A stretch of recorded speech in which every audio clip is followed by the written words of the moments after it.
Corona cases मुल्क में तेजी के साथ फैल रहे हैं। 1 लाख से ऊपर मुसद्दिक़ा केसेस कोरोना के हो चुके हैं। 2000 से ज़्यादा अमवात हो चुकी हैं। वज़ीर आज़म ने आज एक बार फिर कौम से खिताब किया, कौम को एतमाद मिली। उन्होंने कहा था कि कोरोना का जो हल वो लॉकडाउन नहीं है, लेकिन लॉकडाउन से फैलाव को रोका जा सकता है। उन्होंने कई मुल्कों की मिसालें दी, उन्होंने ब्राज़ील की मिसाल दी, उन्होंने अमरीका की मिसाल दी। साथ ही साथ वज़ीर आज़म ने यह भी कहा कि एहतियात वाहिद हल है, और एहतियात अगर हम नहीं करेंगे तो फिर हमारे हॉस्पिटल्स पर इतना प्रेशर पड़ेगा कि हम इसको संभाल नहीं सकते। कई बार वज़ीर आज़म खिताब कर चुके हैं, लॉकडाउन के हवाले से बात कर चुके हैं, हमने भी बात की। पहले ये कहा गया कि लॉकडाउन जो है वो होना ही नहीं चाहिए था, फिर स्मार्ट लॉकडाउन की बात की गई, फिर ये कहा गया कि लॉकडाउन अशराफिया ने कराया। उसके बाद वज़ीर आज़म ने जो लास्ट लॉकडाउन में नरमी की थी तो ये कहा गया कि लॉकडाउन इसका हल नहीं है। आज जो वज़ीर आज़म ने बात की है, उन्होंने बात तो कुछ इसी पैराए में की है कि हल ये नहीं है, लेकिन इसके फैलाव को रोका जा सकता है। कुछ कन्फ्यूजन क्या अभी भी है?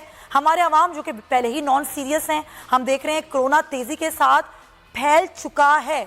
ये लफ्ज़ मैं इस तरीके इसलिए इस्तेमाल कर रही हूँ कि अभी ये केसेस की वो तादाद है जो कि हम टेस्ट कर चुके हैं, जो टेस्ट नहीं हुए वो केसेस अलग हैं। तो हम किस तरीके से इसको लेके चल रहे हैं, हमारी स्ट्रेटजी क्या है, क्या हुकूमत की स्ट्रेटजी बिल्कुल दुरुस्त समझने जा रही है, इस पर ज़रा बात करेंगे। मेहमान से तारुफ करवा देती हूँ। मुस्लिम नून से सिद्दीकुल फारूक साहब में ज्वाइन कर रहे। सिद्दीक साहब बहुत शुक्रिया आपके वक्त का। सीनियर सहाफ़ी तज़कियाकार कराची स्टूडियो से नज़ीर लगारी साहब हमारे साथ मौजूद हैं। लगारी साहब आपका भी बहुत शुक्रिया। सिद्दीक साहब, मैं आपसे गुफ्तगू आगाज़ करूँगी। जिस तरह मैंने अपने इंट्रो में जिक्र किया कि कई खिताबात हमने देखे, कई दफ़ा हमने देखा कि हुकूमत ने एक नई तौजी लॉकडाउन पर पेश की। लॉकडाउन नहीं, मुझे तो लगता है कर्फ्यू हल है, लेकिन वज़ीर आज़म कहते हैं कि लॉकडाउन हल नहीं है, अलबत्ता फैलाव को रोका जा सकता है। केसेस बढ़ रहे हैं बहुत ज़्यादा। अब तो हम देख रहे हैं कि केसेस भी आ गए हैं, अमवात भी बहुत तेज़ी के साथ हो रही हैं। जो स्ट्रेटजी की मैंने बात की, हुकूमत की स्ट्रेटजी, मैं एज अ अपोजिशन नहीं पूछती आपसे, एक आम फर्द के लिहाज ज़ाती राय आपकी क्या है कि जिस स्ट्रेटजी से हम चल रहे हैं, क्या वो ठीक है अब तक जो हमने ली है?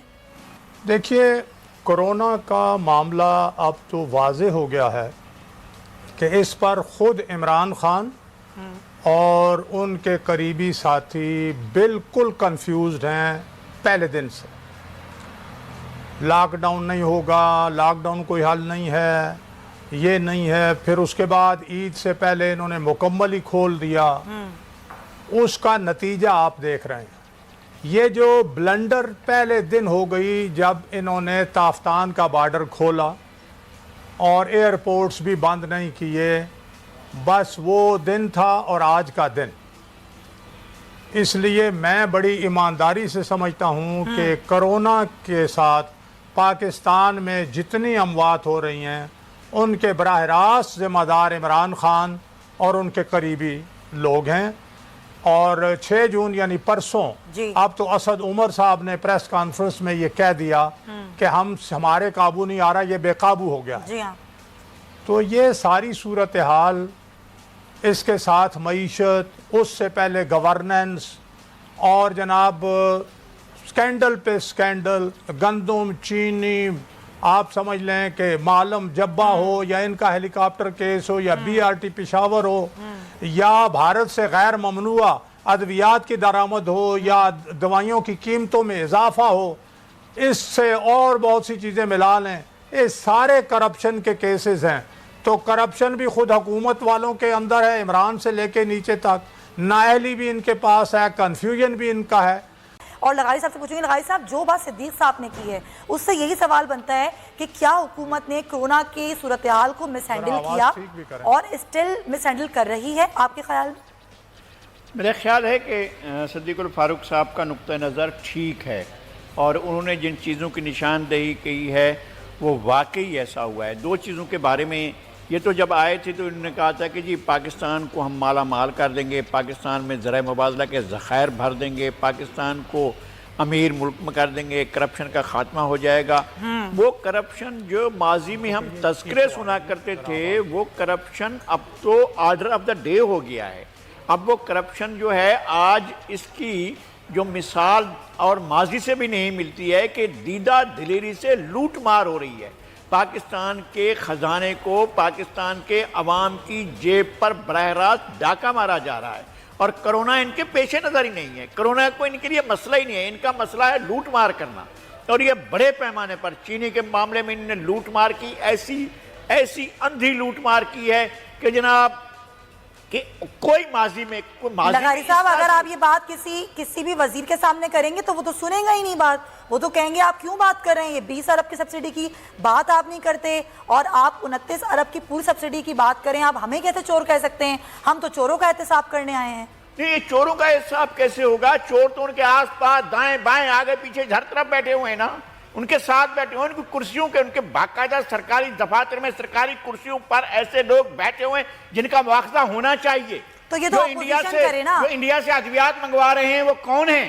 تو لغاری صاحب ابھی آپ بتائیں ان کتنے کیسز کو لے کر اپوزیشن نیب میں گئی؟ 50 روپے 50 سے 80 روپے 80 سے 90 روپے کر دی. کون ہے؟ مطلب یہ کون لوگ ہیں جو عوام کی جیب پر بھی ڈاکہ ڈال رہے ہیں؟ اور ابھی یہ بحران آیا تھا آٹے کا, اس بحران کے ذمہ دار کون ہے؟ حکومت, ان کی راج, ان کا سرکار, ان کی ہر چیز ان کی, اور سب کچھ ہو رہا ہے.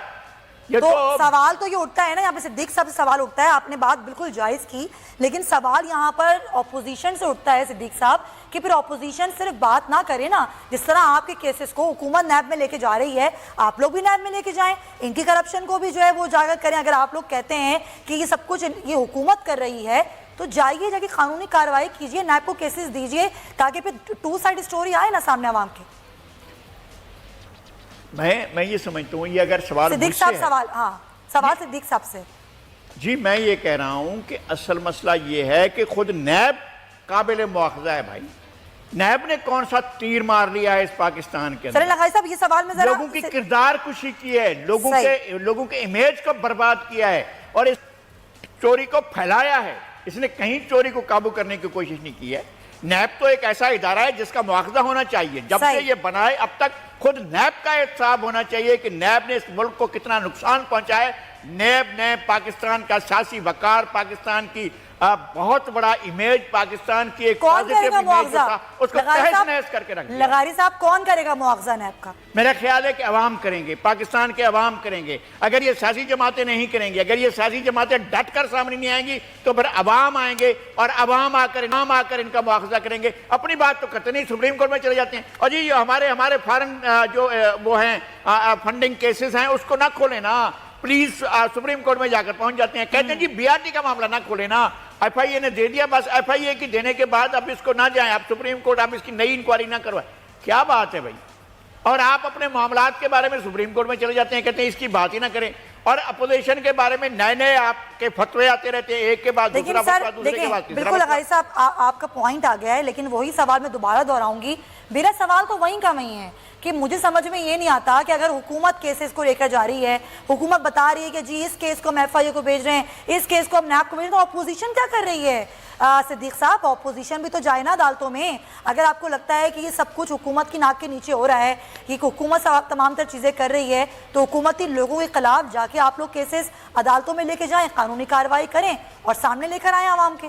اپوزیشن کردار ادا کرے اپنا. لغاری صاحب آپ نے عوام کی بات کی کہ عوام کریں گے معاوضہ. عوام کو تو روٹی کے اصول میں پھنسا دیا ہے ان سب لوگوں نے. عوام اپنے پیٹ کی فکر کریں کہ ان چیزوں کے لیے باہر آئیں. یہاں پر اتنے لوگ مر جاتے ہیں, ایک بندہ احتجاج کے لیے باہر نہیں آتا کیونکہ اس کو پتا ہے کہ پہلے وہ اپنا کھانا پورا کرے گا, اپنی چیزیں پورے کرے گا, اپنے گھر والوں کو کھانا کھلائے گا, ان چیزوں کے لیے سڑکوں پر آئے گا.